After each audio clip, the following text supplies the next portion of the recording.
Hello from Rethymnon, from the rainy Rethymnon. Today it is, we have a lot of rain.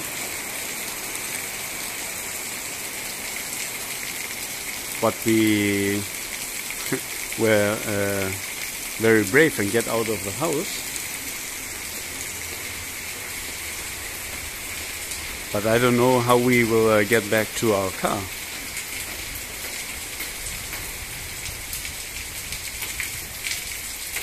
The good thing is that it rained a lot and then it stops and then it rains again, so it's possible to walk a little bit. You see that the coffee shops are all closed during the lockdown.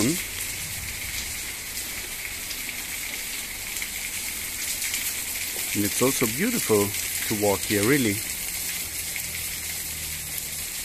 We're at the beach side.